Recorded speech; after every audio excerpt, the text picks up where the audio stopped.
So I went to my son's baseball game. I said that's why we started late. And They win? Dude, the strangest thing happened at this game. So this umpire was calling the strikes really hard, which is weird. These guys usually give them a little bit of leeway because they're younger kids and they barely can put the ball over the plate. But this kid was kind of, the pitcher that he had on the other team was a lefty, and he was throwing pretty hard, which was surprising, but he was throwing some meat. So I was excited for Shea to get up there and bat because I was like, the first couple kids were ripping him. Well, then all of a sudden, I don't know if the strike zone got a little bit bigger. I know I said it was big, but it seemed to get a lot bigger because these kids started getting called out for strikes that were, I mean, this pitcher must have been painting corners that I could, because I was behind the plate and kind of off to the side a little bit. So the lefty was pitching to the outside of the plate for the right-handed batter. So from my view, it was kind of hard to see where the ball was coming across, but it just looked like it was a low and outside.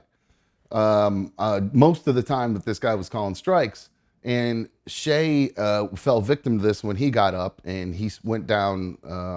He was swinging. I think he went down looking at the one that was down low to the outside, and everybody was kind of like, ooh, it was one of those kind of things. But No, yeah, big ooh moment. going back to whether they win or not, so the kids start shelling this kid who's the lefty. So it's just right-handers. They're all righty up against this poor left-handed kid, and he's throwing meat that's coming pretty fast. So when these kids start hitting the ball, it's taken off to the outfield. So they're scoring. Shea's team is scoring left and right. They're running up the score. Enough that they scored one inning. I think they got, because there's like a mercy rule per inning. If you get so many runs in an inning, they clear it out and you start over again just so the game doesn't get out of hand.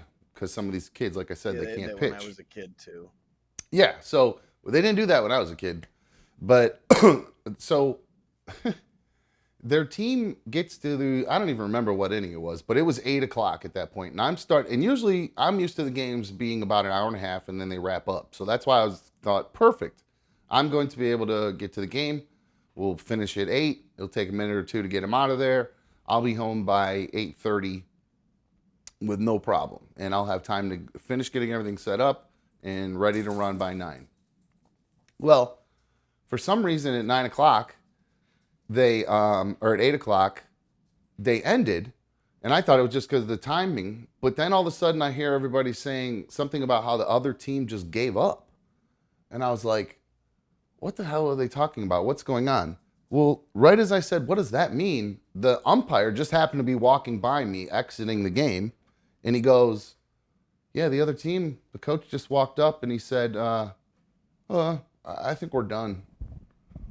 And I was like, what do you mean? Messages that show to your team, like, that's Bro, a wild thing, especially for thank being you. that young. Thank you. Like, There's 11-year-olds. We're getting shelled, so let's just quit and walk off. This is exactly what I was going through my mind. I can't believe the parents of this other team weren't like saying this to the coach. I mean, maybe they do in private or something, but I would be like, I would definitely say something to the coach, because to me, I would say something to my son about, and I did, but I was like, this is a bad message to send. You can't do that. You have to finish. Whether you're going to lose, you lose with class. You just finish. We got our asses kicked when I was in high school playing football. I mean, we would lose 58-0, but we would play till we were bleeding and sweating to death till the end of the game with quit. And exactly.